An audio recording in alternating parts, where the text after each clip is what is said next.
কচুয়ার সাচারে জামায়াতের গেটের ব্যানার ছিঁড়ে নষ্ট করেছে দুষ্কৃতিকারীরা। কচুয়া প্রতিনিধি মোহাম্মদ আবু ইউসুফ উদয়। চাঁদপুরের কচুয়া উপজেলার ১ নং সাচার ইউনিয়নের গৌরীপুর সংলগ্ন বড় ব্রিজের উত্তর পাশে স্থাপিত বাংলাদেশ জামায়াত ইসলামের একটি স্থায়ী গেটের ব্যানার ছিঁড়ে নষ্ট করে দিয়েছে দুষ্কৃতিকারীরা। বৃহস্পতিবার ২৭ নভেম্বর সকালে স্থানীয়রা গেটটির দুই পাশে ঝোলানো ব্যানারগুলো ছিন্ন বিচ্ছিন্ন অবস্থায় দেখতে পেয়ে বিষয়টি নিশ্চিত হন। এলাকাবাসী জানান ২৬ নভেম্বর রাতেও গেটটি অক্ষত অবস্থায় ছিল এবং দেখতে সুন্দর লাগছিল।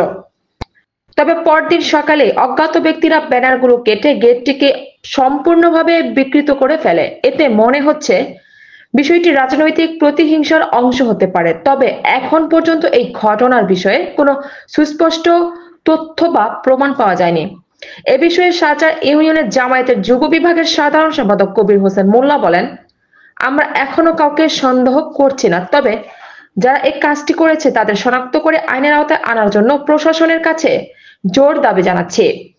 এলাকাবাসীও ক্ষোভ প্রকাশ করে বলেন, নির্বাচনে প্রতিযোগিতা থাকবে, এটাই গণতন্ত্রের সৌন্দর্য, কিন্তু রাজনৈতিক প্রতিহিংসা বা বিশৃঙ্খলার মাধ্যমে দেশে অস্থিরতা তৈরি হোক সেটি আমরা চাই না। সকল রাজনৈতিক পক্ষ যেন পরস্পরের প্রতি সম্মান প্রদর্শন করে শান্তিপূর্ণ পরিবেশ বজায় রাখে, এটাই আমাদের প্রত্যাশা। স্থানীয়রা প্রশাসনের কাছে দ্রুত তদন্ত করে দোষীদের শনাক্ত ও দৃষ্টান্তমূলক শাস্তির ব্যবস্থা করার দাবি জানিয়েছেন।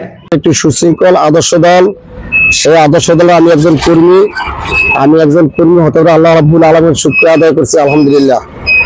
সম্মানিত সাংবাদিক সাহেব, মাত্র কয়েকদিন আগে আমাদের